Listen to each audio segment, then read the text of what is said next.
Hey, She Slayers, and welcome to another episode of She Slays a Day podcast. I am your host, Dr. Lauryn Brunswick, and...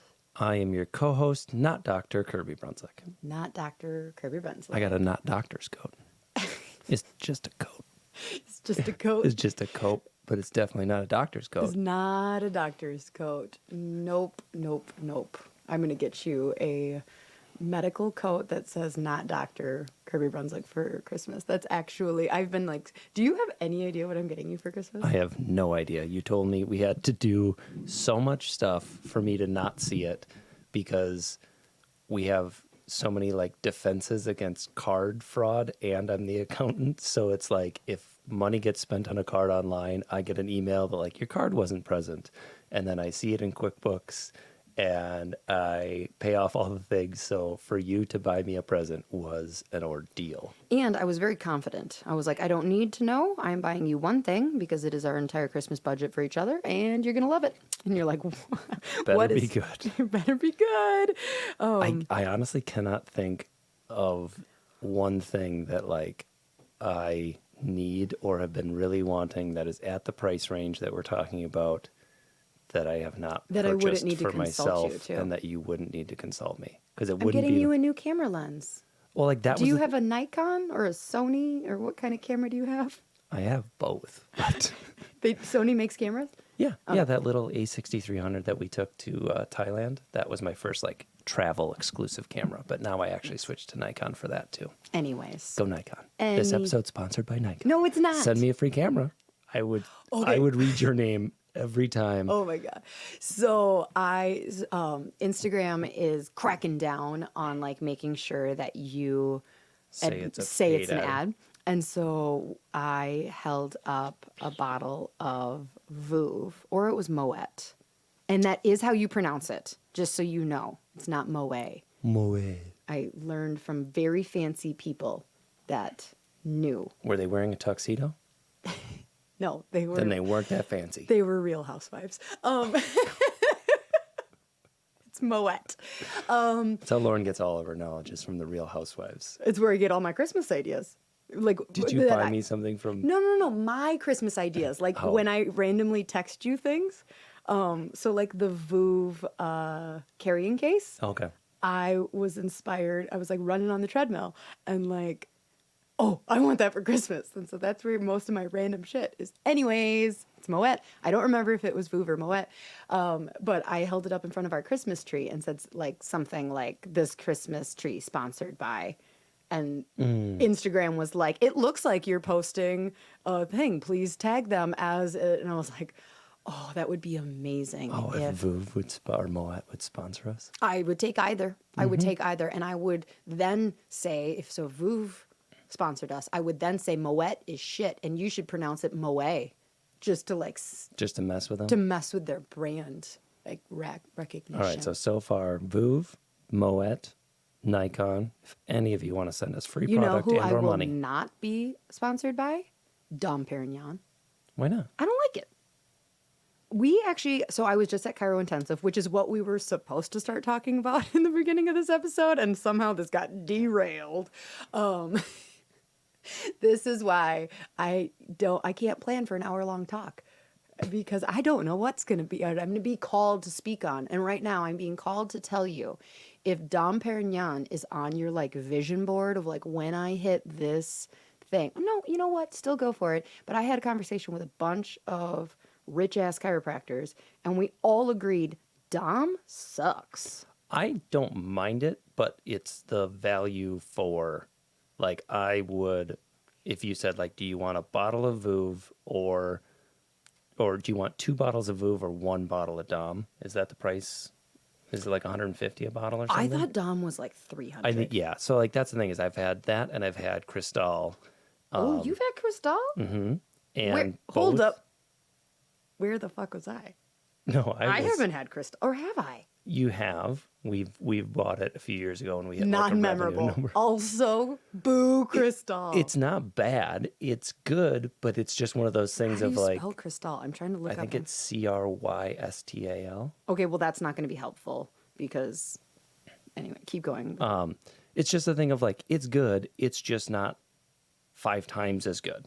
It's like I. CRI. Oh, Okay, so Cristal is like $350. yeah. So it's good, but yeah, it's if you went like you can have 7 bottles of Vouv or 1 bottle of Cristal, Vouv every time. I would absolutely even just one for one. I just literally prefer the taste of Vouv. So there you go. Sorry to break your. I can't figure out how much Dom is because I don't know how to work the internet. Just Anyways, shopping. I did click shopping Kirby and then it took me to a weird link. Anyways, Chiro Intensive. $260 at wine.com. Okay. And you can get Vouv for like $50 from like Woodman's. Yep. Which I don't think that's a national chain, so sorry. I bet Costco. Yeah, I bet Costco has we're good getting deals. We're getting a Costco, folks. Moving on up. Not in Rice Lake. In Eau Claire. In Eau Claire. We got to drive 50 miles to get to a Costco, but when you live in the country, that's not bad. No. Okay. So you already know this, Kirby, because I tell everything, but they don't know this. Okay. So was just at Chiro Intensive. Well, they probably know this because they probably follow me on Instagram. Anyways, it was side note, an amazing end of year conference. Like very designed, like I found it interesting, like initially like, oh man, I bet she has a hard time getting people to come in December because like, you know, you got stuff going on. Got stuff going on, but very, very well executed as far as like walking away as the owner of your clinic being like, boom, I just did a lot of work that will help for the coming year. So really, really great conference. Spoke at it, was fun, just funny trying to figure out like, I'm going to speak for an hour. What am I going to say? I don't know. I had a PowerPoint, but what was weird is I had the most like celebrity-ish experience. This was by far the most uncomfortable I've been with people recognizing me, which is funny because when I'm at a chiropractic conference, you know, so like here's how things go, right? You are with somebody that you know because that's what you do. You're like, oh my God, it's so good to see you. And then you both walk around and then you meet somebody they know and then you like introduce because you don't know them, but they know them. And so it goes like this, like, hi, nice to meet you. I'm Lauryn Brunslick. And they have one of 2 responses. Nice to meet you. Mm-hmm. The normal. Which, when that happens, I'm going to say, Lauren's ego goes, oh, you don't know me. Okay, I'm cool with that. And then that didn't happen at all at this conference. At this conference, every person was like, of course I know you. I feel like I'm meeting a celebrity. Somebody said royalty. And then Lauren's ego crawls in a freaking cave. And I think I take this posture of like, oh, now I'm really deeply uncomfortable. So I don't know what I want. This is the weirdest thing about you, that your drive comes from a need to be significant, to impact people's lives, and to be known for it. And I don't like words of affirmation. When you get the notoriety and get the words of affirmation, you are so uncomfortable. So uncomfortable. So uncomfortable with all words of affirmation, though, as well. Like coming from, you know, like anybody giving me, I like it in writing. Because Okay. I think my therapist would say that it's my like people pleasing. So like opening gifts. Opening gifts is really uncomfortable because I actually do have some 2-wing here. Even though like I'm mostly a 4, this is where my 3-wing 2 comes out is I want to give you the response that you want from that. So I love hearing that people listen to the podcast. I love hearing that people know who I am because if you listen to the podcast, you know who I am. Yeah. There was a lot of people who probably don't even listen to the podcast that were just like, I love your reels. And I was like, sweet, reels? I love that. That's like an artist saying, like, you know, like I put a lot of work into them for your enjoyment. So that's good to hear. But I get so uncomfortable because I want to make them feel good about, like, I want to give them the reaction that they want. And then I just go, damn. I hope there are so many stories from people who met you this weekend who go home and are talking to their spouse or their friends in chiropractic of like, oh, I met Lauryn like from the podcast. And they'll be like, oh, how cool was she? And they're like, Kind of awkward. very awkward. She was weird. Very awkward. She is. At one point, she said, "What's that over there?" and pointed. And then when I turned back around, she had disappeared. Didn't actually do that, but that's a good idea. Yes. Look, it's Tony Abel. And then run. But my favorite moment of celebrityism was when somebody brought a bottle of bourbon for me from Louisiana. They Now we have made it. That is awesome. like literally somebody brought a bottle, like had to be inconvenienced by carrying a bottle of alcohol through the airport to Colorado to give to me. So Natalie Lorette, I'm assuming I'm saying your last name correctly. It is 8:54 in the morning, so I'm not currently drinking it. I have plans. Tonight we're going to stay at the cabin. I'm going to get the fireplace going and pour a little bit of this over a couple cubes of ice. You know, my favorite part about it is it has like a tag that says especially bottled for, and it says She Slays and Kirby. Yeah, I thought that got was really included. sweet.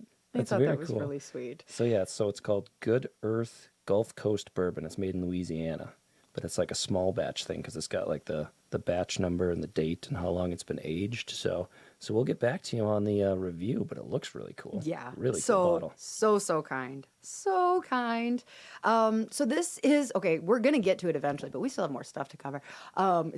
So today's episode was really, really great, but it is one of the last, like, real episodes for the next couple Typical weeks. episodes. Typical yeah. episodes. We're taking just like a tiny little break. We've got... Well, you are. I have editing to do. Well, yeah, that's true. That's true. I'm taking a little break.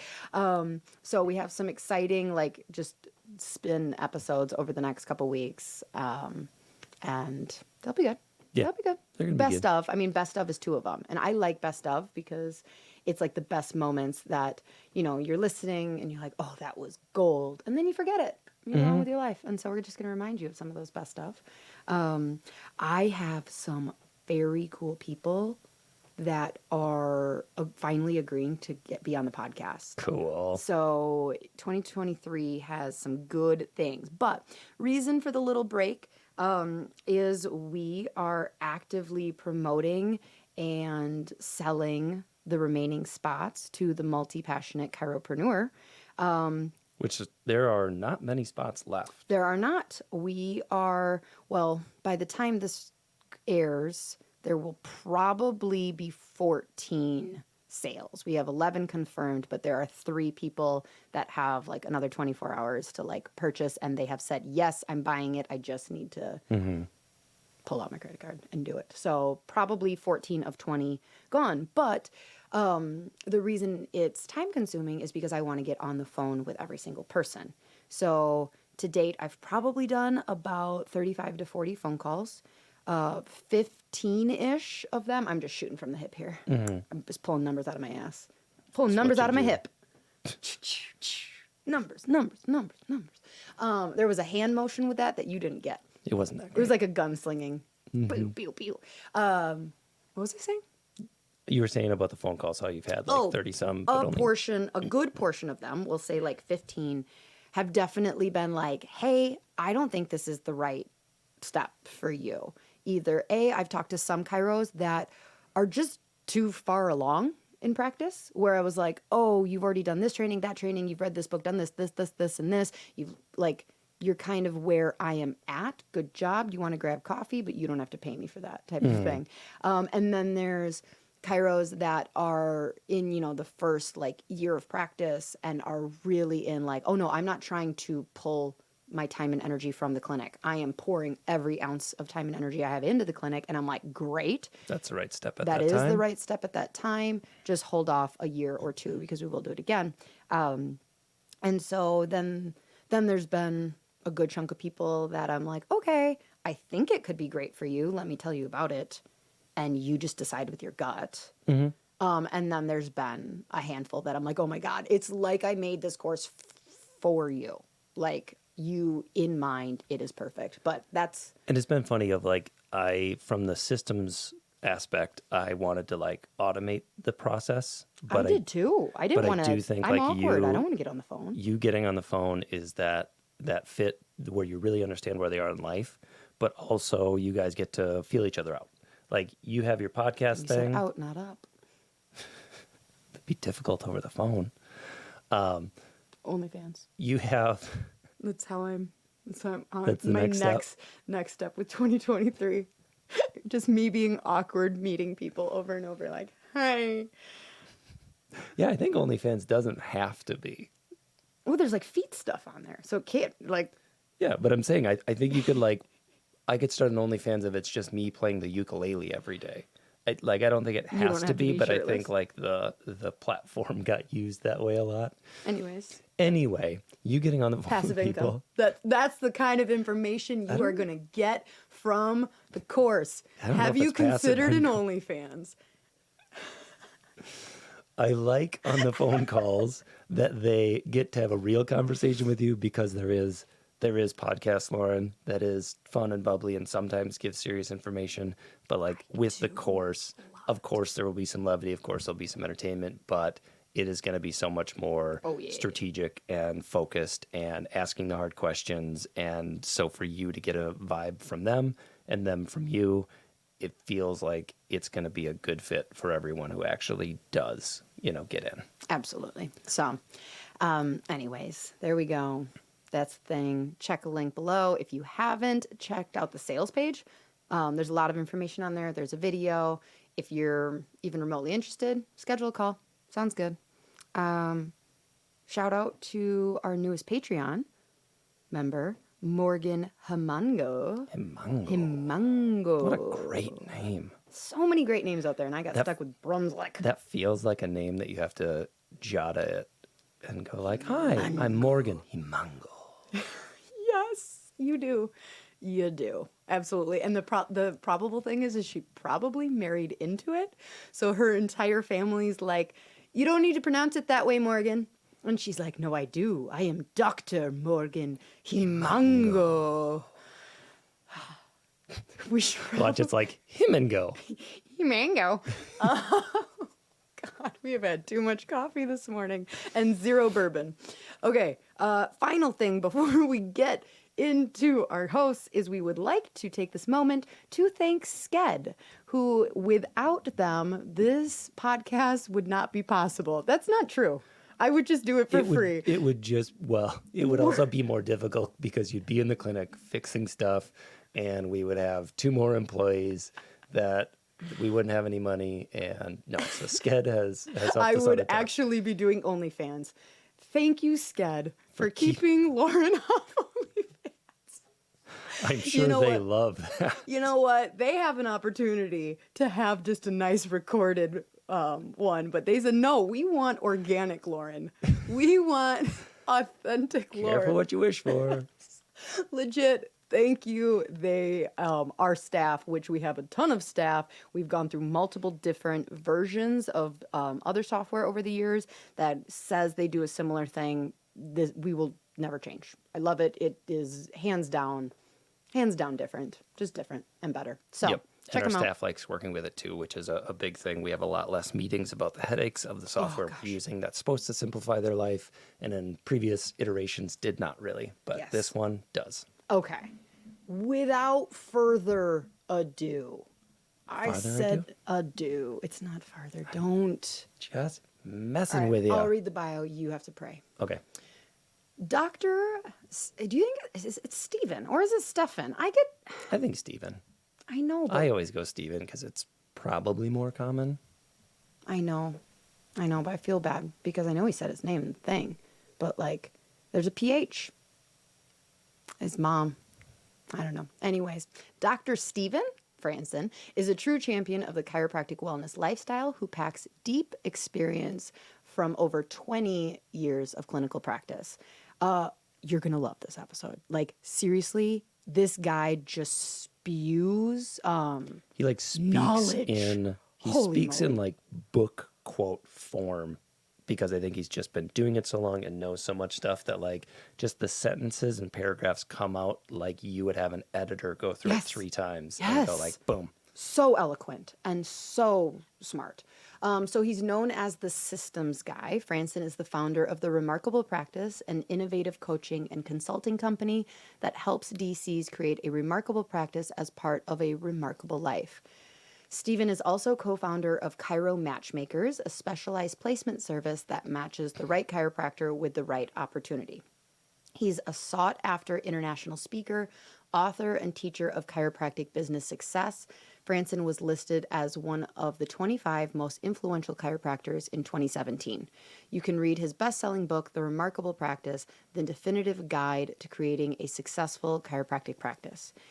He graduated from the University of Vermont and Life Chiropractic College and opened Franson Family Chiropractic, which became one of the largest wellness clinics in the world. He lives in a remarkable life in New Hampshire with his wife, Camilla, and their two children, Sam and Emma Grace. You can usually find them on the beach enjoying their family favorite pastime, surfing the frigid waters of New England all year round. And we kind of buried the lead here. Camilla's on this podcast, Yeah, this too. is a date night one. Yeah, this is a date night, and it was really nice because Stephen and I definitely seem to have a similar personality, or just like drive. And Yep. it is just so nice when you go like, okay, but that person over to your right is what makes it all happen. And let's hear from them and how that's impacted their life and how they've handled you. And just seeing them together and how it's almost one I wish we could release the video on from the Zoom call, because the way they look at each other, the way that they boost each other up, that they give each other credit for the success is just really cool and really refreshing. Because when you do have someone who is like Stephen, who is, powerful and famous and all of that, it very much could be, it's all about me and, everything has to support me. But the way that they defer to each other and respect each other is really cool. It's beautiful. So, all right, 20-minute intro. You want to wrap this up with a prayer? Dear God, thank you for this time of year and the magic and the connection and the family. Bless everyone who's listening, and hopefully this episode helps them to inspire them to pursue the big, scary dreams that they might have, and do it with the support and love and connection that this couple shows so well. In your name we pray. Amen. Amen. All right, enjoy. Here is our date night episode with Dr. Stephen and Dr. Camilla Franson. I would love to be efficient enough to have a half-hour episode that I feel like, oh, all right, I got through my points, but like, I just have stories to tell, and then you'll find your flow, right? And then the half hour to health, the health talker was like half hour to health. I'm like half hour to health. I'm like, what the hell are you talking about? My opening is a half an hour. I'm like, I hold you captive for at least an hour. It's like the 1 minute adjustment. Yeah. Oh, but then I do definitely get tired. Kirby has also said like, you should just because he used to edit. He just barely stopped editing. And oh, by the way, this is the podcast. We started. Yeah, welcome. So Kirby will be like, oh, I felt like you were just getting going with that episode. And then you wound it down. I'm like, yeah, because we're at an hour. And he's like, right, but that's when things start to get interesting. And I'm like, I feel like I am is it introverted extrovert? I'm an introverted extrovert. So when I'm in host mode, it's exhausting. And I'm like, no, I got an hour cap. And then I'm like, okay, I can't be charismatic for this much longer.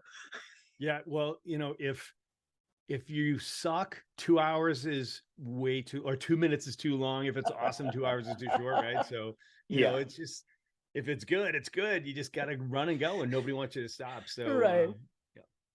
Okay. So I know, I'm very green within chiropractic. It's really interesting. I blame that I went to Northwestern, love them and stuff like that. But I was very laser focused on I'm going to do what I need to do, get this degree so I can go start my business. And so I did what I recommend students don't do. And like, I didn't go to seminars. I didn't do any of that stuff. And really, it's just been the last 5 years probably where I'm starting to go like, now who is that? And who is that? And so like, I came across the Remarkable Practice probably like, I'm embarrassed to say only like a year ago. And I'm like, wow, my marketing team. I know. I'm like, this is but really, again, this is me. That's on her. This is on me. You guys do some amazing stuff. So I want to rewind to like, where did you meet? How did like beginning practice go? And we'll get to the empire, honestly, that it is now. But like, I want to go way back. How far back? Go all the way back. Where'd you guys meet? We met at the first quarter party at the Treehouse Cafe in the evening.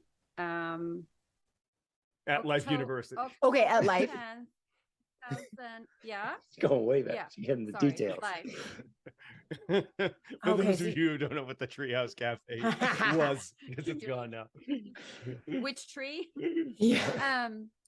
On October 10th, 1992.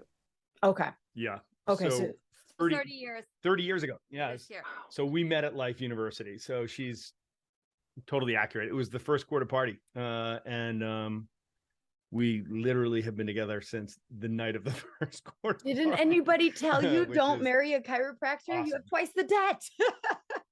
Oh no, we say the opposite. We say the opposite, right? So yeah, Camilla's she came over from Sweden to study to become a chiropractor. You know, I saw her at registration and I followed you around campus for a while, and then He stalked me. I stalked her around campus. And yeah, we met at the first quarter party, and literally that was that, and followed around Gonstead Club, and that's what got me to go into clubs, like you said, extracurricular stuff. She actually came over from Sweden as an exchange student in high school, lived with a chiropractic family on a ranch in Fayetteville, Arkansas. That's where she fell in love with chiropractic, and he was a Gonstead chiropractor, hardcore gondroid. And so she only knew one flavor, and you know, I would have followed her anywhere. So I went off to Gonstead Club, and that's where I really fell in love with the technique as well. So yeah, kind of, I think the opposite of your story is like we spent almost all of our time in clubs and seminars and traveling as opposed to class. Okay. But But in my defense, Life is really good about that. Like Yes. Life actually tries such to a blessing. like, were they like that back in the 90s too? Wicked. I mean, Okay. Sid Williams was the president. Yeah, and we would travel every weekend. We would go to, if we're in a seminar, we would go to a you know, one of the speakers from one of the seminars, you know, or one of our coaches.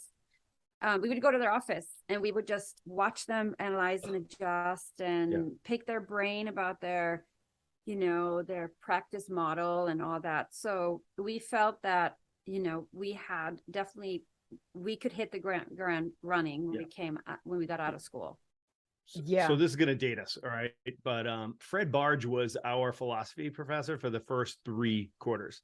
So you would have Sid Williams teaching mainly that, of course, we were rolling our eyes, you know, every time we dropped the keys, what have you. So DE was hosted on campus. I mean, so we had, you know, hey, we're not going to have hard tissue today because Sigafus is on campus and he's going to speak to you. It's like literally that was the environment that we grew up in. And we really thought everybody did. Oh, wow. Yeah, no. It was like semi-controversial when Reggie Gold came. Like there was like mumblings of like, are they going to let him speak? Yeah. Are they Reggie's always a little controversial though. All right. Well, this is going to date me. My mom got adjusted by Fred Barge in high school because he was her friend's dad. Just awesome. Yeah. I have not for now, for our second date, I have a very funny Fred Barge story including It's a second date story. All right. Yeah. My mom basically asking him for Tylenol because she was hungover. Like, and I'm like, Mom, you did what? You didn't, Mom. He's like, what? I didn't know. Yeah, I'm like, okay, it's fine. So I'm sure she got a lecture. she did. Yeah. She very much did. Yep. Yes. She did. So Okay, so you guys met each other in school. Did you get married in school, or was that afterwards? And then what happened after school? Jump into practice, or? Yeah. We got in what The very end. Yeah. very end, and then we let's see. Arkansas for an internship. Yeah, we did an internship in Arkansas back at my host family's place, and I was a city slicker from Boston. I was the only one in the room that didn't have chicken shit on my shoes every day. Really, really funny because poor Steven got like treated by my host father, who had very high hopes for me, and to come back to Arkansas. And he literally offered us to open. He was going to open a practice for us behind the feed store in Rogers, Arkansas, and True story. true story. And when it became clear that that wasn't going to happen, he wasn't very happy with I was Steven. persona non grata. Oh. Literally told him to go and stack wood in the yeah. So that wasn't popular, but we learned so much. It was an awesome experience. I mean, he was a genius, a tremendous pain in the ass, but he was a genius. After that, but he was banking on you graduating, and yeah, that was his plan, not ours though. Then we went on to Virginia, worked for Parker Adams, awesome chiropractor, to learn analysis, case management, and adjusting from him for almost a year. And then we opened our practice, the original Remarkable practice in Boston. So we practiced in Boston for about 23 years. I had an awesome practice, super blessed. We really successful and just made quite an impact on the community. Sold that practice a couple of years ago to launch the Remarkable practice. So now we have our Remarkable practice coaching. okay. And then a handful of other businesses that service the chiropractic ecosystem. Okay, so I have like 17 questions. So you guys said that like when you were in school, like you were really getting fired up to start your practice. How did you have the wisdom to not just start right out of school? And like it sounds like you did at least like a year and a half-ish of more interning. And is this what you recommend to students now? Absolutely. I mean, bottom line is, coming out of chiropractic school, you know a lot about a lot of things, but typically you don't know much about starting a practice or how to run a practice. I mean, you know very little about that. Mm-hmm. Yeah. Unless you've, of course, been following the Remarkable Practice student program. That was Right. good. That was good. Good job. Good job. Link in the show notes. Because they just don't prepare you for that. God bless them. They don't prepare you for that. And so picking somebody, we picked our mentors really for their clinical skills, truth be told, more than anything, because they're just incredible clinicians. And we just really wanted to pick their brain, see their flow, see how they, cared for their patients. And then like everyone else, we were, when we started our practice, we were really just trying this, trying that. And that's how we started as well. So I'm an entrepreneur by nature for sure. And my practice was my second business. I started a business when we were in school.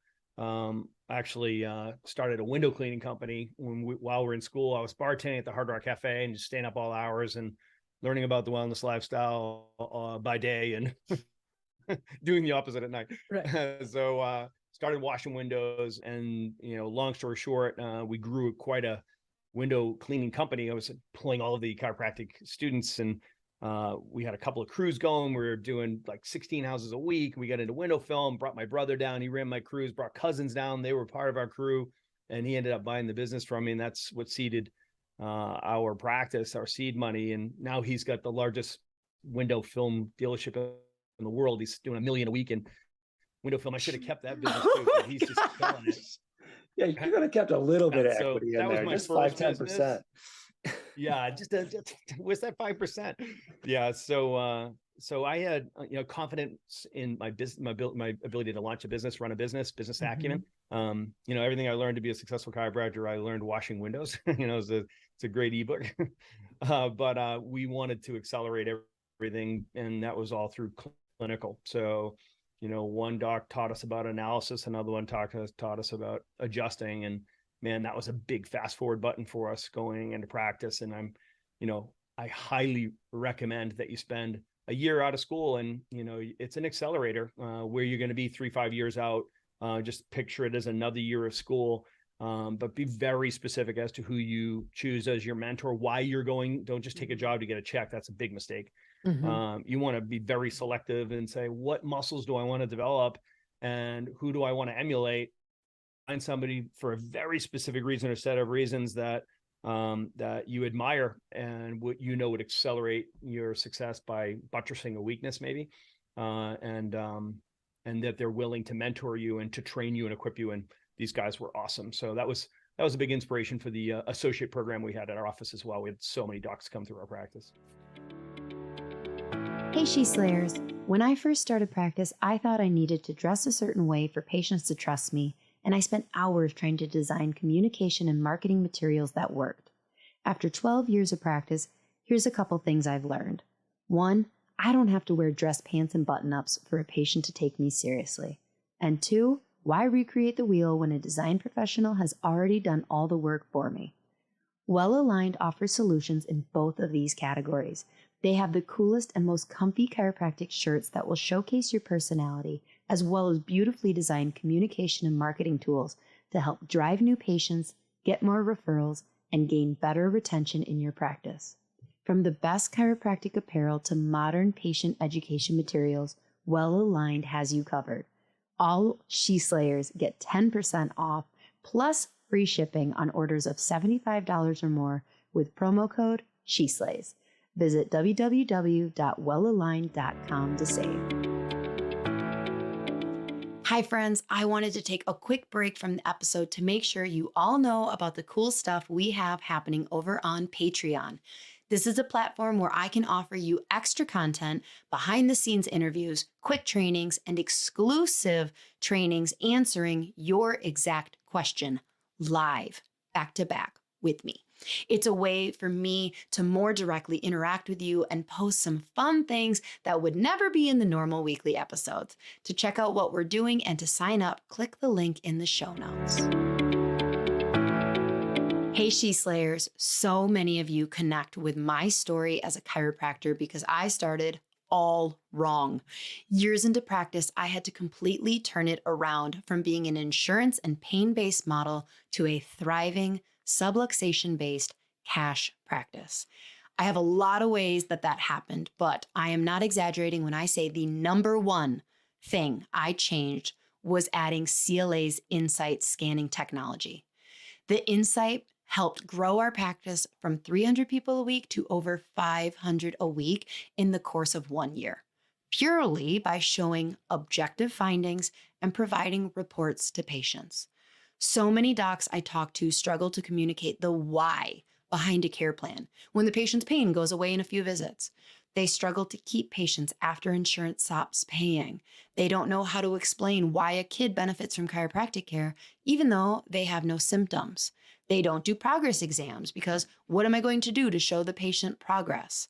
I am telling you, every single thing I just said, my answer to the doc is, are you using Insight scanning technology in your clinic yet? Because it's the solution to all of those issues. If you have questions, the staff at CLA is absolutely incredible and will help answer those questions and help implement this big change into your practice. Click the link below in the show notes as She Slays listeners get preferred pricing and hundreds of dollars off their purchase.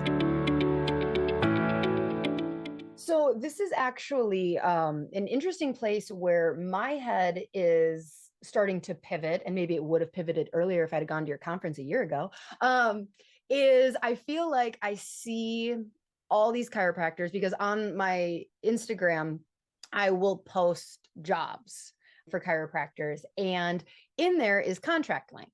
And honestly, for the last 7 years that I've been having associate, contract lengths and are a thing, and 2 years is the standard, and then every once in a while you're oh, you see a 3-year, and I feel like so many chiropractors are looking for like the person, like the lifer. Like, I just want somebody who's going to come to be with me forever. And so I can take a step back. And I feel like where my mind is seeing all this is like, and seeing like kind of Gen Z coming in and knowing like, well, that's not what they want. Do I think I could get someone though, if I was honest and said like, listen, I would like 18 months of your time, but I will take you knowing a year is too short for me to take someone on. Like maybe 5 years from now, when I have better systems, I could do a year. Yeah. But and my patients have been, my patients are pretty well trained. Like literally, you know, we've open adjusting and somebody will just be standing there and like, I'll be like halfway through the adjustment. Oh, that's a kid in chiropractic school they're shadowing. They're like, I don't, you know, so they're pretty well trained, but like I could see being able to, shot. right. And they're like, okay, whatever. I'm used to just people watching me now at this clinic. But that's where my mind is going, is like, okay, I think I need to create a system where if I want to have associates, I can't be going like, I want you to come be with me forever. Are you seeing that as the trend? Can I handle this one? Yeah. Saw you. You're asking the right guy. All right. So we had 39 associate doctors over a 17-year period. I know, holy shit. You must be a terrible boss. It wasn't that. We had more of an apprenticeship. So they got to stay with us for 2 years and then we'd boot them out. We'd launch them into the world, right? So our system was essentially, we had 3 interns on the bottom that were competing for a position on what we called our totem pole. So there was an exam DC at the bottom, then you had a junior DC and a senior associate doctor, and would be there doing their externship or whatever. Even if they were graduated, they'd be there for about 90 days and they'd be competing for that next spot. And so it was a very egalitarian training environment for them, which, you know, I loved it. And it was a super competitive, but you know, what I was looking for was not just competition, but cooperation and teamwork. So I told them that ahead of time. So it was this beautiful dynamic. They would jump onto the totem pole and go from the exam DC. We'd groom them to become the junior DC. Junior DC would groom to be a senior DC that we'd launch. So that environment worked just really beautifully. And that was our model, right? So I could take on really any type of doctor, and I'll expand on that in a second. So you're right in your instincts, what you're thinking right now, but I'll give you some insight because all of that experience is now really the DNA of what I have another business called Chiro Matchmakers, which you guys may or may not know about. It's a placement agency where we do staffing for chiropractic offices, and you know, specifically we help doctors find associate doctors. So we've placed hundreds and hundreds of chiropractors. So here's the premise. You have, in essence, 2 types of chiropractors. If you picture a continuum, picture the continuum as like an entrepreneurial continuum, which really means risk tolerance or risk aversion. Okay. So as you guys know, as entrepreneurs, you're high risk, right? So you're the far left-hand side of the bell curve. The real risk intolerant are on the far right-hand side of the bell curve, right? So we call them caregivers and business builders. Okay. So on the right side of the spectrum, right of center, is the caregivers. These are the awesome chiropractors who went to school because they love the doctoring and they want to take care of patients, right? They love their technique. They love doing consultations, examining, adjusting, of course. They love the one-on-one work, creating empathetic connection, build a relationship, long-term relationships. And it's the clinical side of it. But honestly, they have no interest in owning their own business. They're allergic to risk, and you know, they like the stability that comes from being a chiropractor, right? So the opposite side of the spectrum is the business builder, right? So the far left side of the business builder continuum, about 15%, is the entrepreneur business builder. Without getting caught up too much in the quagmire of the details, entrepreneurial business builders thrive on risk. We're energized by it. We love to start businesses like you guys.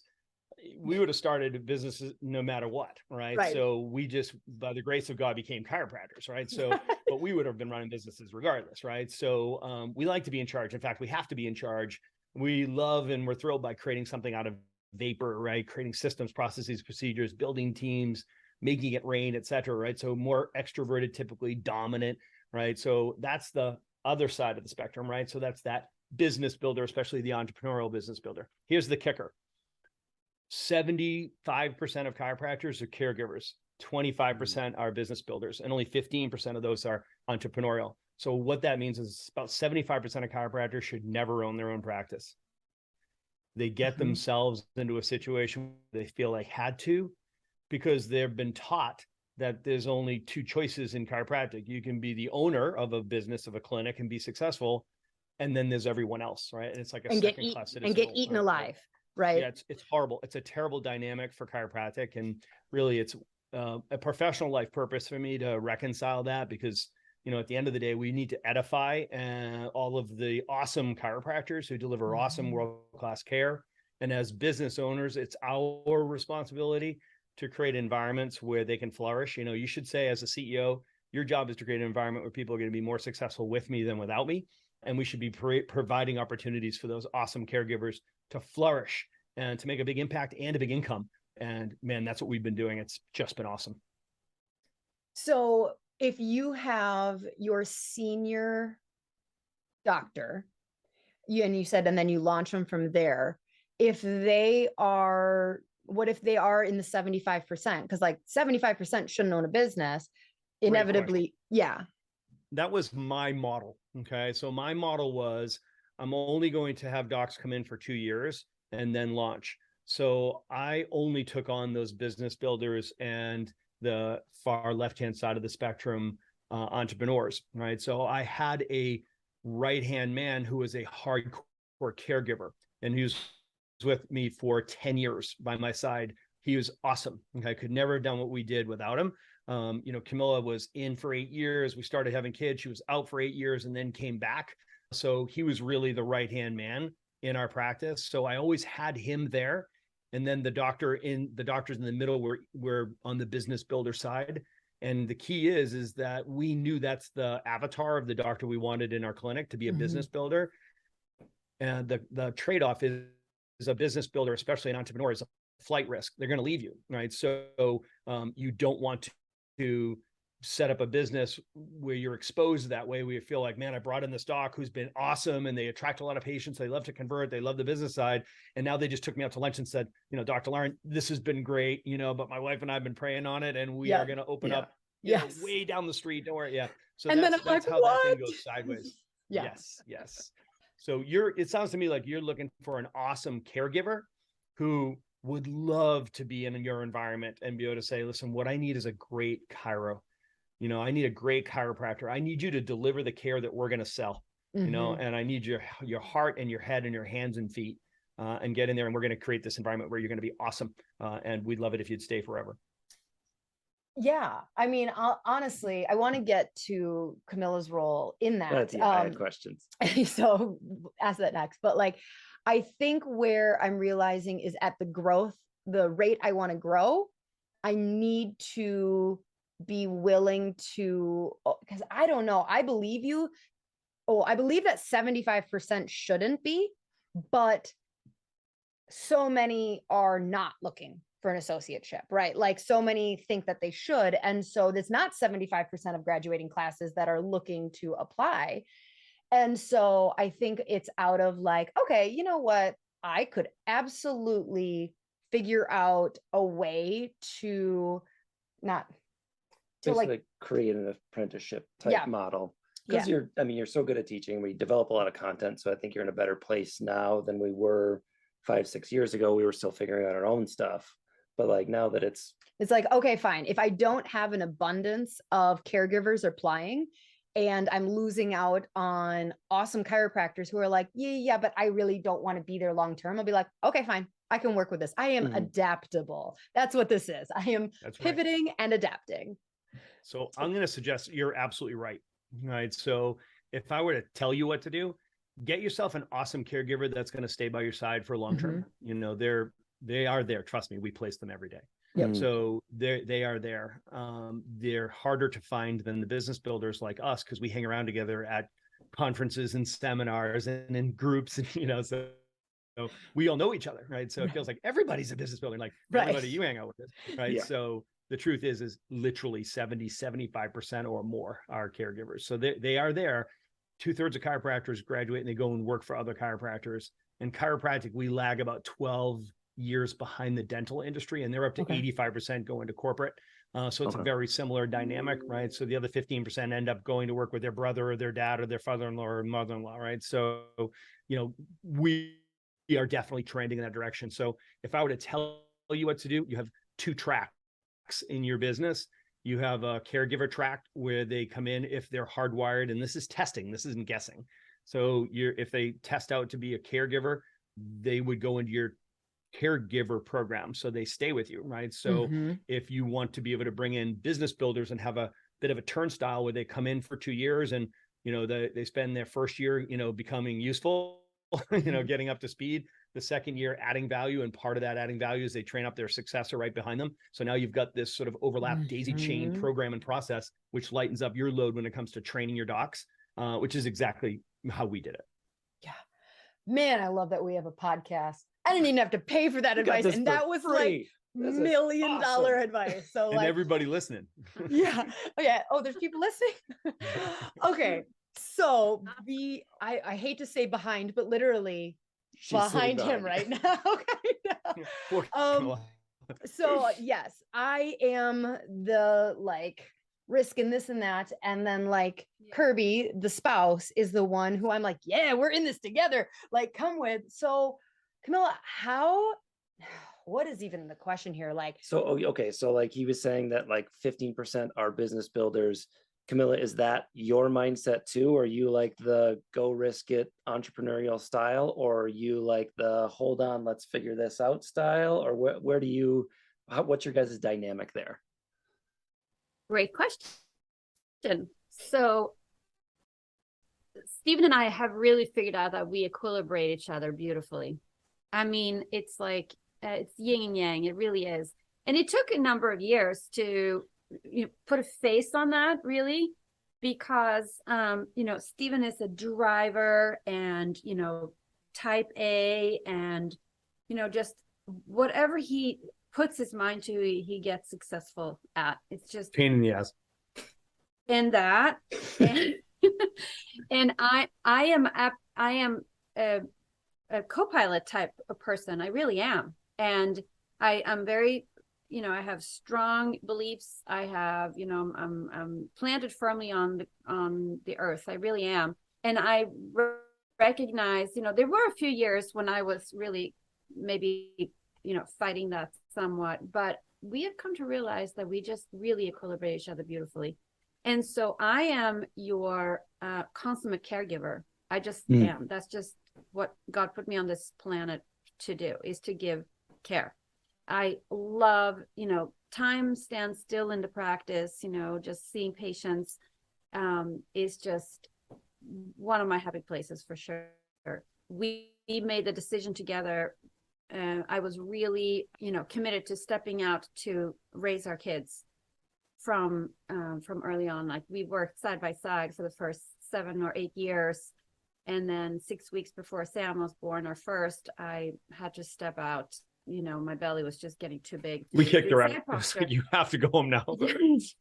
And then, I stepped back in as a, part-time for a while, but I have just really come to embrace the fact that I don't have to be the face out to the world. I don't thrive on, getting huge amounts of recognition and I don't have that need necessarily. I'm sort of behind the scenes more, and I'm really happy with that. And I feel like that's really what I'm called to do.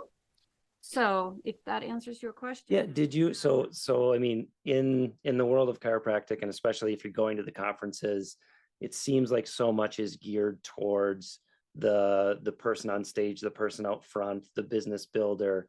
Did you struggle with that, psychologically or emotionally, or within your marriage, of you're contributing and your contribution is both as the caregiver in practice and as the caregiver of your children, but your husband's the one out on the stage getting the credit? Was that difficult for you, or were you just super zen about it and didn't mind?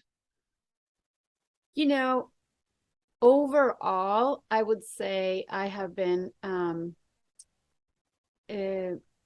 comfortable with that fact, but there have been times, truth be told, where I felt that, there are times when we judge ourselves, we base our self-worth based on what the world is looking for, right? I mean, this is nothing new.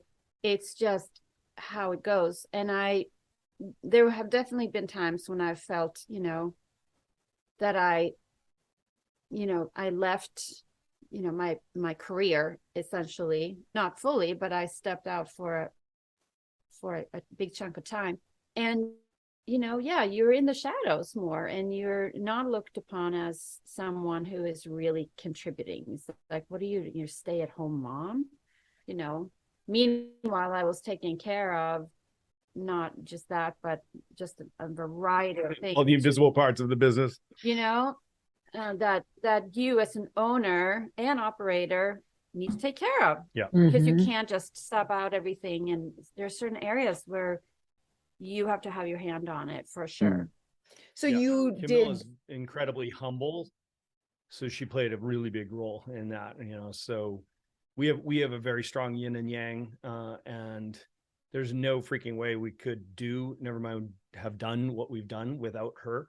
And it is just there's a healthy tension between our gifting and what we bring to the village, So one of a premise of the Remarkable Practice is that you don't have to be awesome at everything. You have to build a team that's awesome at everything. And we live that, like, it's absolutely, and, I get a lot of the credit and recognition because my mug is usually in the front of the room. So, very careful to make sure I recognize Camilla and the rest of our team. And it's just, it's funny how our society there's certain things they recognize and celebrate, and other things are sort of invisible. But we all think the most important things are the most important things, your faith, your family, your health. And she's a freaking rock star, so she's a world-class chiropractor, but she's a world-class wife, world-class mom. Our kids are incredible. Like, our family and our home life is incredible. And it's, she gets the credit on that. And, it's amazing that we don't celebrate that more than we do. Cause I think all the rest of the stuff is wildly unsustainable and totally unfulfilling if home's sideways. Yeah. Question. Okay. So that true for sure. So have you had to learn how to say no to him? Because I'm just imagining ideas people think that, this is hypothetical. This is not our scenario. It's not like she throws a million ideas at me every year. No. Every time she goes for a run, there's a text message of like, we should buy a flower shop. So hypothetically, in this beautiful yin and yang, there is the person who is like grounded and holding, like, yes, like, of course, faith, family, all that stuff, major priorities. The person who reminds, like, hey, remember faith, family, priorities. I don't think we can add, but a lot of times the idea is person doesn't like being told no. So like, how have you had to deal with that, or like, what have you learned? And if you have a good idea, teach me so I can tell her no in the nicest way possible. So you don't get it. Well, it's been at times a rocky road. So, don't think that we always had it figured out. I do believe that at this stage in our relationship and our life, I have come to realize for sure that I know that we are so aligned when it comes to our core values, all the boulders that really mean something. We are fully aligned there. Now, then there's the gravel you throw in there and the ideas about, what to do and what not to do and so on. And I figured out that I pick my battles, if you will, Kirby. I want to, tell me something. And then I'm going to have to stew on that for a while. I'm going to pray about it. I'm going to think about it. I'm going to feel about it. I can't give you an answer now. You're going to have to give me some time. It may be more time than you want, but you're going to have to give me time. Like 10 minutes. Yeah. All right. All right, so ready? I'll go for a run, and you're gonna have your answer when I get back, right? Yeah. Yeah. And then, you have to take that time to really feel. Mhm. And I have come to the place where I'm like, okay, if we're not fully aligned, I don't have to worry about it. It's not gonna happen anyway. Like, it's magic. Mhm. It's not gonna happen if we're not fully aligned. True. And Mhm. sometimes you have to compromise, but there are certain things where I just like really just have to search in my heart. It's like, do I really see this happening? Do I really want to do this? Should we be taking on this venture? Should we go in this direction? And if I have like that, that, inner voice, then if that's no, then it's no. And you just have to lovingly communicate that, you know what, you may not see that right now, but for me, that it's a no, it's a hard no. Yep. You know, She brings great counsel, to, like, Lauryn, it sounds like you and I are sharing the role here. Our job is to be visionaries, right? So we're like bleeding edge, tip of the spear, get out there, and we come up with a bunch of ideas, and some of them are good. Most of them are not, right? So she's one to be the guardrails that, I have a great deal of respect for her and have learned to listen. And the more emotionally I'm engaged and involved when I hear no, that's usually an indicator that she's more right. And I need to be like, okay, what am I not thinking through on this? What I'm, so, I will pump the brakes. I might frown about it a little bit, but if it were up to me, man, we'd have a lot of cool stuff and great stories, and we'd be broke, so Oh my she's God, been it's so one true. that's just like kept us on the rails. it takes both kinds. Yeah. I liked Yeah. what you said about like needing time, because I do think that's something that's happened and worked well for me. Is it used to be, because I understand business, but I can help build businesses, but I wouldn't say I'm like super excited about risk. I'm pretty conservative when it comes to it. So I have enough knowledge that when she would come to me with ideas, I could tell you why they wouldn't work. Well, he was a corporate consultant for a while. Yeah, So like so that I've- was what he was paid to do, is go, I see this problem, this problem, this problem, this problem. And I'm like, And I realized like that, she's just coming with energy and ideas and excitement, and I'm just throwing cold water on her. And it's because I was afraid of the idea, or I was afraid that we didn't have the money or the time it was going to take or whatever. But one thing that patience more so than the opportunity. yeah, absolutely. And half the time we had enough fights about it that she would just go like, it was just an idea, like, be excited with me for a minute. Like, and in just listening and going like, oh, okay, interesting. And then just kind of sitting on it for a day or two. I would say half the ideas the next day she goes, that wouldn't work. And list the reason that I knew within 30 seconds and go like, but like, I got to be excited with her instead of us being on the opposite side of things. That is so wise. That's so wise. Took a lot of fights to get there. So it wasn't. well, and I loved what you said, where you said like, basically, if we're in alignment with our values and like reminding ourselves of like, yes, the true values. like, and needing to remind like, this is where we're going. Like, we've started having a annual meeting just with the two of us of like, what is our, because we have the multiple businesses, but that also we have an 8 and 10-year-old at home, right? And like, and an Airbnb. And so like looking and going like, okay, what, and then how are we going to prioritize us in 2023? What are our goals for the business? What are our goals for this? What are our goals for our children? And like really kind of almost like renewing our vows-ish in like, not really, 'cause they're built every into that, year going like, okay, how are we going to prioritize paying off debt, yet also making big advancements in business, our relationship and this, and that reminds us we're on the same team, which minimizes the yes, no, like you said. Yeah. So can I share just like 2 mechanisms? Yeah.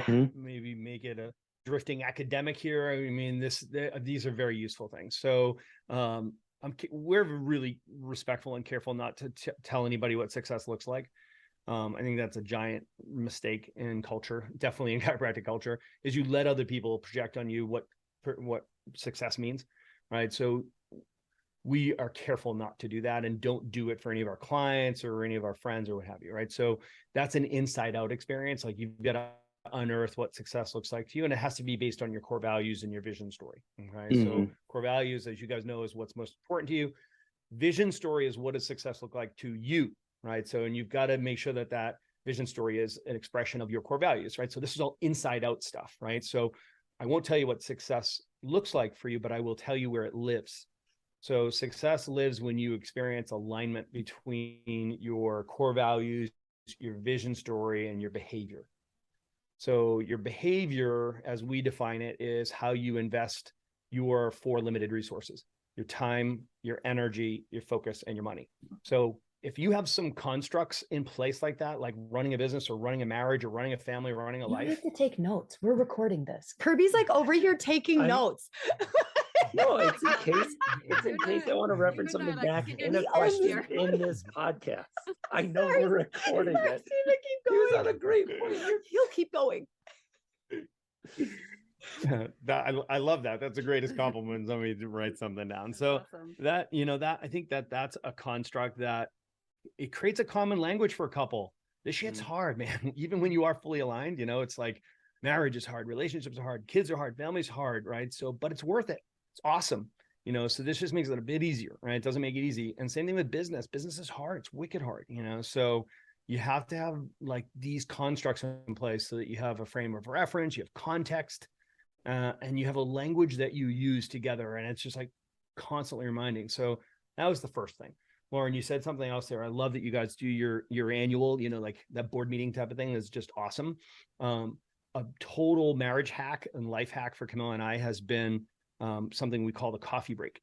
So, we were struggling so much with our communications when I was off to the busy practice and she was home with kids crawling all over. And, I'd leave the house at 5 a.m. and get home at 7:30, 8 o'clock at night. And the kids finally went down. So she had an adult to talk to, and she wanted to hear everything about the day and tell me everything about the day. And I just talked to 300 patients. And I'm like, the last thing I want to do right now is speak one more word, right? So it would just be whenever we had a time together where there weren't kids around, there was an exchange of data, right? So it's just data points on, like you said, it's like budgeting, travel, stuff for the house, stuff with the kids, and every moment right down to pillow talk. And then it would spill over to date night. And, I don't know about you guys, but I like to get lucky on date night, right? So having a meeting before during the date night is not going to get us there, right? So we're like, this sucks. What can we do to fix it? And we're like, we don't have this issue in our business. And it turns out we said, well, what do we do to protect it in the business? We have a weekly meeting. So we started doing a weekly family meeting, like just by family. I mean, it was just Camilla and I talking about our personal life and our family and our business, frankly. So we called it the coffee break. We'd get a babysitter for 2.5 hours, which would allow for time back and forth. We'd go to Starbucks. She'd get her a latte. I'd get my dark roast grande black, and we'd sit in the corner. And I knew my role there was listener, right? So she'd have her calendar out and her list, and I was just available, present time conscious, and she had my undivided attention, and we would just plow through everything that needed to be communicated. And get on the same page every week, right? So we didn't drift. It wasn't that drifting apart that creates the strain in a relationship, So it was that regular meeting. And not only was it the 2 hours that we'd spend together, which was magical, right? So it was how those 2 hours protected the other 166 hours of the week, And if she knew she had my undivided attention, speak to her about certain things at the coffee break because it was consistent, it would protect those times, and she wouldn't try to sneak something in, or I wouldn't say something that wasn't the right timing on it. And if one of us did, you would just say, hey, can we bring that to the coffee break? Is that cool? It's like, oh yeah, sorry. And we just put it onto a note and we'd bring it there. So I hope that's a blessing to everybody. It's really been something that has just been awesome for the last 25 years. Yeah. Well, we had to learn to protect that, because when we sort of fell off the wagon, which happened, life happens, right? We could really tell, because now we had this extended period of time where we had been doing regular coffee breaks, and the peace and harmony that brings And then, life would happen and there would be travel and there would be this on the other. And we'd be like, oh, we haven't had a coffee break in like 3 weeks. Yeah. So we've really had to hone that in over the years and just make that a regular. Regular wisdom in like marriages is insane. Like it's one of those things where I'm just so thankful that we got through the first like 5, 6, 7 years. But then like, you talk to people who've been married. How long have you been married? 25 years. Yeah. And it's Been just together like for 30 years. Yeah. That's gold. That is literally relationship saving, families saving gold. And yeah, it's just so I hope that but then when you're a kid, you're like, oh, I'm 25. We don't need to do this. We don't have kids yet. And like, so yeah. Yeah. The sooner We you have get date night every night. Yeah, exactly. Well, and I think that's part of it is when you're younger, you might be living the same life because there are so few distractions. But like, I could see what you're saying about the coffee break preventing so much anguish, because half the time we're each in our own world and we have our own priorities. And if she asked me to do something this afternoon and she doesn't know that like I have to get the accounting done because I have a meeting next Tuesday, in my mind, she's impinging on my time. That's very important.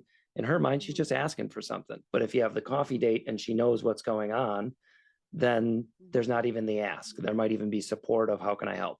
Do you have accounting to do this afternoon? I have a lot of accounting. I was just going to ask I do have a after meeting this next meeting. Tuesday. Do you want to go to coffee? That was an awesome pre-frame though. I got that. Cool, That cool. was really good. Cool. That was really so no good. coffee this afternoon, but okay. Okay. Yeah, so we've literally shared this. There's hundreds and hundreds of couples that are doing coffee breaks now, and this has been a long time we've been telling this story. We get to tell it every now and then. So we actually created, because people would be like, what do you do? What are you talking about? Whatever. So we had this chicken scratch notebook that we would use to guide us along. So I actually turned it into a PDF. So I'll send it to you guys if you want. We're happy to share it. Yeah, it's a PDF absolutely. that just drives the coffee break, and you can use it for some of it or use all of it. It's not meant to be rigid or what have you, but it guides the process. And man, it's just been wonderful. I love it. Yeah, absolutely. That sounds great. Okay. So I want to make sure before we wrap up. So I want to hear about what the Remarkable Practice is, because first of all, why do you bounce back and forth between Australia?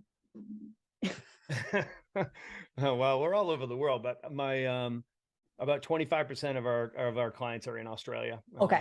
And yeah, so we hold 6 live events a year. 3 of them are in the US, 3 are in Australia. So I'll be heading over there in February again. So yeah, and we love Australia.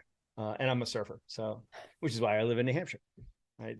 So the surf's really good here in the winter. Yeah. So if somebody wanted to work with you, just tell people, if they're like listening to this and you've dropped so much, where can people get more of you?